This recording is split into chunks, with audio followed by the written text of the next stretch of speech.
V D Satheesan രാജിമൊഴിക്കി. കാരണം ഇത് ഇങ്ങനെ പോവുകയാണെങ്കിൽ ഞാനില്ലാന്ന് പറഞ്ഞു. നിങ്ങൾ ആരെങ്കിലും ഇത് കൊണ്ടുപോകുക. 10 വർഷമായിട്ട് നമ്മൾ പ്രതിപക്ഷത്താണ്. കുറേ നാളുകളായി ഇതിനു വേണ്ടി കഷ്ടപ്പെട്ടിട്ട് ഇപ്പോൾ നമ്മൾ പഞ്ചായത്ത് ഇലക്ഷനിൽ ശക്തമായ രീതിയിൽ തിരിച്ചു വന്നു, വിജയിച്ചു.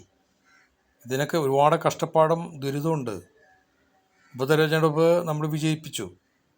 ഇതിനൊക്കെ എൻ്റെ പിന്നിൽ നിന്ന് പ്രവർത്തിച്ച് പാർട്ടിയെ തിരിച്ചു കൊണ്ടുവരാൻ പ്രയത്നിക്കുമ്പോൾ നല്ലൊരു വിഷനോടുകൂടി ജനങ്ങൾക്ക് വേണ്ടി നമ്മുടെ UDFനെ അല്ലെങ്കിൽ കോൺഗ്രസ്സിനെ തിരിച്ചു കൊണ്ടുവരണം എന്നുള്ള പ്രവർത്തനമാണ് നാം ചെയ്തുകൊണ്ടിരിക്കുന്നത്. ജനങ്ങൾ നമ്മുടെ കൂടെ ഉണ്ട്. ഇന്ന് LDFൻ്റെ ഭരണം മടുത്തു ജനങ്ങൾക്ക്. കാരണം അവരുടെ അഴിമതി. പക്ഷേ അവർ ഇതിലും വലിയ കളി കളിക്കും, പല കാര്യങ്ങളും ചെയ്യും. പക്ഷെ അതിനൊക്കെ മറികടന്ന് നമ്മൾ ഒറ്റക്കെട്ടായിട്ട് നിന്നാൽ ഈ തദ്ദേശ സ്വയംഭരണ സ്ഥാപനങ്ങളിൽ ജയിച്ച മാതിരി തന്നെ നല്ല ഭൂരിപക്ഷത്തോട് ജയിക്കാൻ പറ്റും. ഇവിടെ കോൺഗ്രസ്സിന് ഐക്യം മാത്രം മതി. ജനങ്ങൾക്ക് വിശ്വാസമുണ്ടെന്ന് ഇതിനുവേണ്ടി പ്രവർത്തിച്ച് കൊണ്ടുവരുമ്പോൾ നിങ്ങൾ ചില ആളുകൾ ഇതുപോലെ പ്രവർത്തിച്ചു കഴിഞ്ഞാൽ, ഇതുപോലെ പറഞ്ഞു കഴിഞ്ഞാൽ, നമ്മൾ ഒരു ബസ്സിൽ യാത്ര ചെയ്യുമ്പോൾ ഒരു ലക്ഷ്യമുണ്ട്. ആ ലക്ഷ്യത്തിനെത്തുന്നതിനേക്കാൾ മുമ്പ് ഞാനിവിടെ ഇറങ്ങാണ് എന്ന് പറയുന്ന നിങ്ങളുടെ ഒരു രീതി ആണെങ്കിൽ ഞാനും മുമ്പേ ഇറങ്ങാണ് എന്ന് അദ്ദേഹം പറഞ്ഞു. ഇപ്പോൾ കെ സുധാകരനെ സംബന്ധിച്ച് കണ്ണൂരിൽ ഒരുപാട് കഷ്ടപ്പെട്ട് കോൺഗ്രസ്സിനെ നിലനിർത്തിയിട്ടുള്ള, കോൺഗ്രസ്സിന് ഒരു ശക്തിയും കോൺഗ്രസ്സിന് ഒരു ബോഡി ഉണ്ടാക്കിയിട്ടുള്ള ഒരാൾ സത്യത്തിൽ ഈ കെ സുധാകരൻ തന്നെയാണ്. പക്ഷേ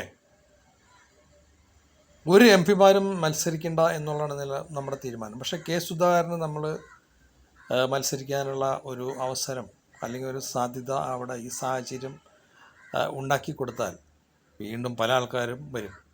ഇപ്പോൾ അടൂർ പ്രകാശിന് ശരിക്കും പറഞ്ഞാൽ മത്സരിക്കാൻ വരിക എന്ന് പറഞ്ഞാൽ ശരിയല്ല. കാരണം അദ്ദേഹമൊക്കെ ഒരു വലിയ സമ്പന്നനും അതുമാത്രമല്ല പാർട്ടിയിൽ ഇത്രയും നാളായിട്ട് മന്ത്രിയും ഒക്കെ ആയിട്ടുള്ള ഒരാളാണ്. കെ സുധാകരൻ്റെ മാതിരിയല്ല. കെ സുധാകരൻ ഒരുപാട് ത്യാഗം സഹിച്ചിട്ടുള്ള ഒരാളാണ് പാർട്ടിക്ക് വേണ്ടിയിട്ട്. അത്രയും ത്യാഗമൊന്നും അടൂർ പ്രകാശ് ചെയ്തിട്ടില്ല. അതുമാത്രമല്ല അദ്ദേഹം വലിയ കടത്തിലും കൂടിയാണ്. പാവപ്പെട്ടവരെ സഹായിക്കുകയും അതുപോലെ പലരും ചെയ്ത് വലിയ കടത്തിലും കൂടിയാണ് പക്ഷേ അടൂർ പ്രകാശ് അങ്ങനെയല്ല, വലിയ സമ്പന്നനും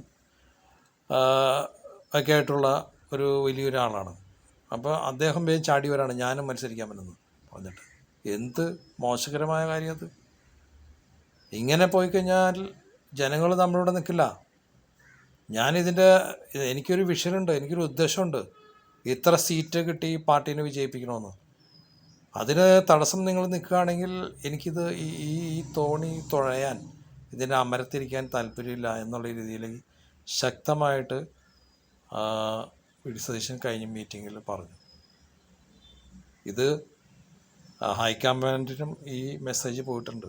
അതുകൊണ്ടാണ് ഇപ്പോൾ ഇത് കെ സുധാകരനെ ഡൽഹിയിൽ വിളിപ്പിച്ചിട്ട് നിങ്ങൾ പാർലമെൻറ്റിൽ തുടരണം എന്ന് ആവശ്യപ്പെട്ടത്. കാരണം ഇപ്പോൾ ഇദ്ദേഹത്തിൻ്റെ കാര്യങ്ങളൊക്കെ മനസ്സിലാക്കി ഇദ്ദേഹത്തിന് ഒരു മത്സരിക്കാൻ ശരിയാണ് പറഞ്ഞത്. അദ്ദേഹത്തിന് ഇത്ര പ്രായമായി ത്യാഗം സഹിച്ചിട്ടുള്ള ആളാണ്. പക്ഷേ പാർട്ടിയുടെ ലക്ഷ്യത്തിന് വ്യത്യസ്തമായ രീതിയിൽ ഒരു സന്ദേശമായിരിക്കും അത്. ജനങ്ങൾക്ക് തെറ്റായൊരു സന്ദേശമായിരിക്കും. അതുകൊണ്ടാണ് ഇങ്ങനെ പറഞ്ഞത്.